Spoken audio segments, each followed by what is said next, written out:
Hey organizers, this video is going to cover some tough stuff, so we want to give some trigger warnings right here at the top. Today we're going to talk about the Epstein records, and there will be discussions of sexual violence and sexual violence against children.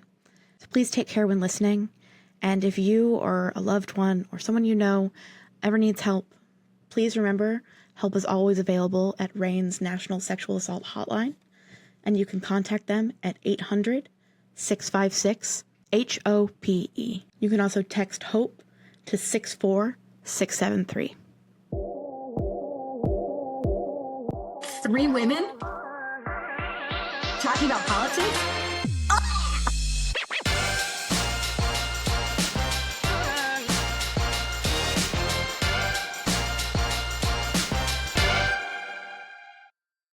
Hey organizers, bad news, good news, complicated news, the government is back open. They released the deal to shut down the government, or to open the government, and then also dumped a bunch of Epstein files on us. I have disparate feelings on this because on one hand, I'm very glad that these are out, and on the other hand, I do feel politically like this is a distraction from, in some ways, from the fight that we have ahead of us and the fight that this vote sets up. But I do think it's important to take a minute to talk about the importance of this release. And Laura, I know you had some thoughts on this, so I wanted to toss it to you. My natural disposition is not one of optimism, right? So I'm with you in that I think it is unlikely to go the way that I would hope it would go. But I think there is a real chance that the disclosures that we're finding that are getting leaked from Jeffrey Epstein's emails, making it abundantly clear that not only did President Trump know what was happening, but that he was blackmailable. Right? It's very clear that Jeffrey Epstein had enough information somewhere that he felt confident that he would be able to use this for leverage and blackmail against a potential president. And that was currency for him. That was something he knew he was going to be able to have. And that is extortion. And there's real national security implications for that. You know, putting aside the ethics of it and the fact that anybody who traffics children and sexually abuses them and rapes them should go immediately to jail.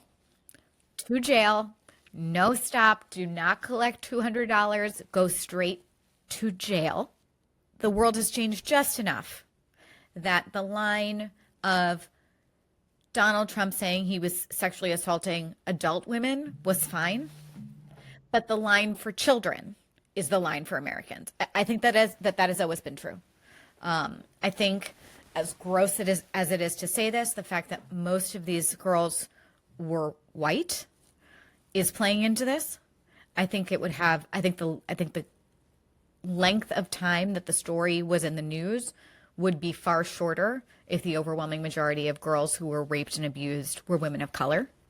And so I hold on to a hope that, having seen videos of Republican congresspeople coming out of closed door sessions with the victims and survivors of this horrific abuse, seeing them leave those rooms obviously having been crying, obviously overwhelmed, marching themselves straight across the Capitol to sign the documents allowing for a floor vote, that gives me a little bit of hope that this is actually a little different, and that this is actually going to have some real repercussions, but that there will be long-term fallout. Because if the president and his administration have to spend the next 3 months leading to this new January deadline trying to dance around the fact that the public is now aware that Jeffrey Epstein had enough dirt on the sitting president to feel comfortable expressing to outside advisors that he could blackmail the president,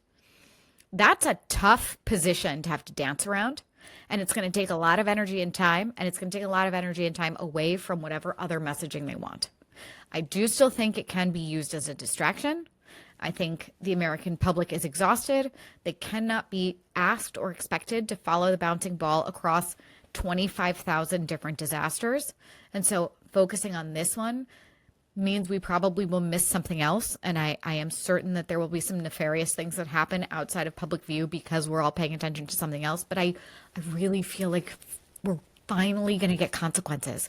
And for anybody who's out there saying, well, you wouldn't feel this confidently if, if Bill Clinton's name is in it or insert other prominent, no, anybody, I don't care what your political party is. If you are abusing children, if you are sexually assaulting them and raping them and trafficking them, jail, straight to jail. Please, for the love of God, tell me that is still a line that is nonpartisan. Like, I need that to be something we can still come together on. I think the patriarchy is actually on our side on this one, and the like weird protector thing that they talk about, right? That men should be protecting women and children, and that this is real men wouldn't do this, right? I think that that's still a thing from what I see on the internet and see in sort of the manosphere, that this is really. Oh, it definitely is. It just usually gets weaponized against my community, against trans and queer people, instead of putting the attention where it belongs, which is on the people who are on this fucking list. Like, it, and I think that is also part of what makes me so anxious about this. There's a part of me that is deeply worried that we will have this clear list of people who were involved, and in black and white, it will say Donald Trump or Bill Clinton or whoever was involved in this. And rather than doing anything about it, they will just turn a blind eye and continue to just pummel queer and trans people over these false claims of our threat to children, instead of doing anything for the actual children and actually like taking these monsters and putting them where they belong. And at the same time, they will continue weaponizing things like SNAP and, pricing people out of healthcare in a way that will disproportionately harm kids. Just from an emotional standpoint, that is definitely part of where my like hesitation about this moment comes from. Not about the Epstein files. Fucking release them, put them in jail. That I'm totally on board with. I think just about the way in which it happened and the moment in which it's happening, as we're kind of, dealing with the shutdown. And I don't understand why the Democrats didn't release these 3 emails 35 days ago. Yeah, I'm very unclear. That I don't get. Like, you had them. You were still in your office. You could have leaked this to the press at any time. Like, that would have really brought to the forefront the fact that Speaker Johnson was refusing to, swear in the newest congresswoman from Arizona, that the discharge papers were ready and sitting and waiting to be signed. Like, that's, ironically, the Democrats probably could have leveraged a lot of public pressure from middle class and well-off communities to push for that.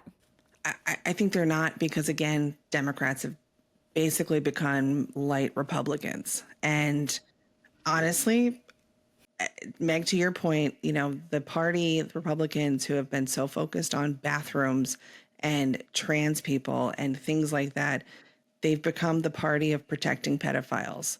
And I don't share the same perspective. I hope, I'm very cynical at this point, but I don't think it will matter to anyone, truthfully. I really don't. I think it absolutely should. And I also want to share the sentiment that some of my biggest political, people that I really admire and have read their books, and I respect them deeply. If they are even slightly mentioned in these lists and these files, jail right away. I don't care. There is a clear separation for me. Every time I think, oh no, this will be the line that people will draw, it isn't. Women are repeatedly not believed, not respected, and justice is not served in a lot of these situations. And I think even though this involves children, and it should enrage everyone, regardless of party. This isn't a partisan issue.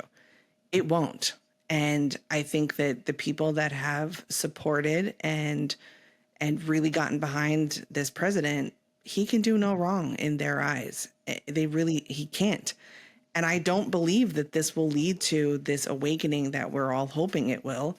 And, we have to keep in mind, too, some of the people allegedly in these files are until, I haven't read all of them yet, but. You didn't read the 2,000 pages before. I know, right? I should in the 4 hours or whatever since they were released. I'm shocked. I know. But I really think we have to keep in mind, these are some of the most powerful people in the world. And they are controlling a lot of the media and a lot of the information that you're seeing. And the people who are going beyond that and, printing the truth and really going in on this issue, they're fearful, and rightfully so. They've been attacked. They've been doxxed. They are now victims of this persecution that shouldn't exist. I mean, I grew up in an era where somebody misspells potato and they're canceled forever. They're done, right? I don't think this is going to tip the needle. I really don't. I think a lot of people choose to believe what they want to believe, and it is easier to attack a trans person and say. Normally, I agree with you, but the right-wing blogs and the right-wing podcasts, they've all gone hard on this.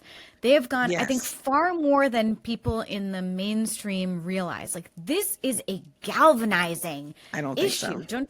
I think it really is. Don't. You had all those bloggers and people show up, and Pam Bondi handed them binders where they went outside in a press photo, here are the binders with all the Epstein information. And then they were pissed that what they got was all previously available to them, and they have remained pissed. I think. But it was available to them.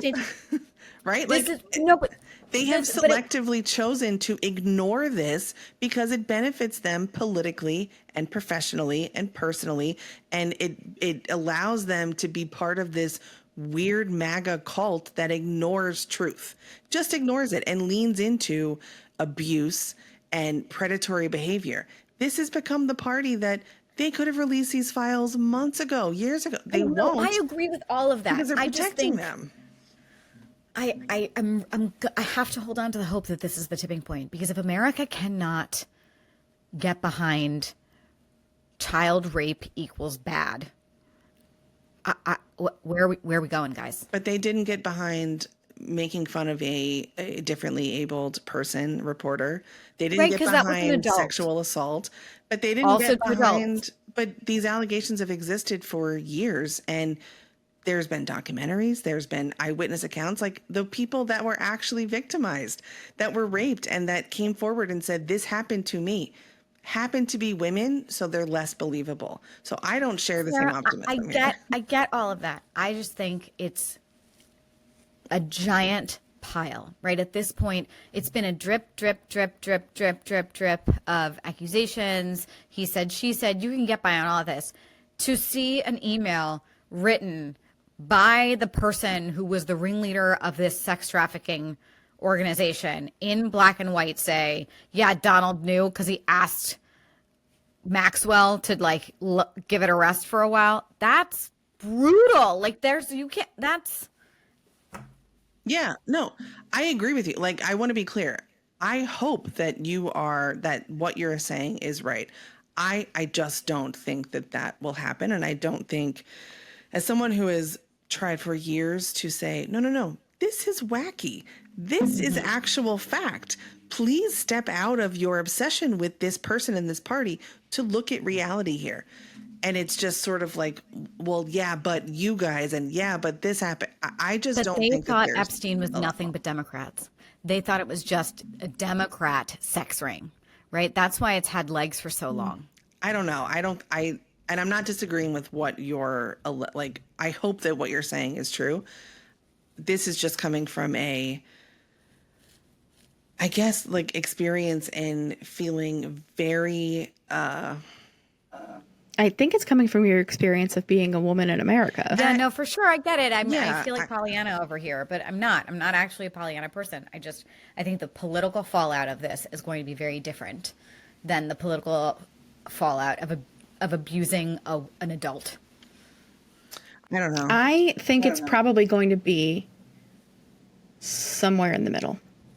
I think it's going to take out, hopefully, some of the people who are in those emails and on that list. I am not positive it will take out Trump because I don't of... think it's going to take him out, but I do think it's going to impact the negotiations and like Oh, for give sure. some space maybe for Democrats to get some more out of the negotiations in January.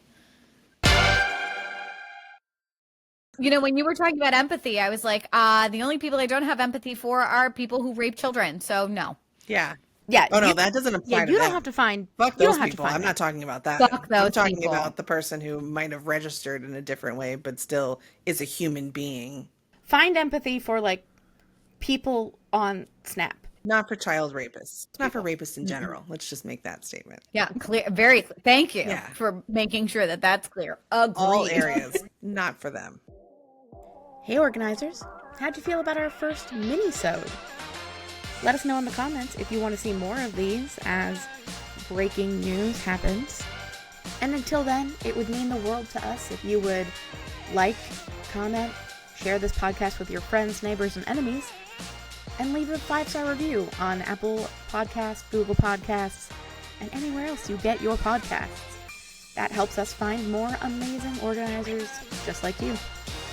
Until next time, go outside, touch grass, and remember, the group chat is only part of the movement. See you next time.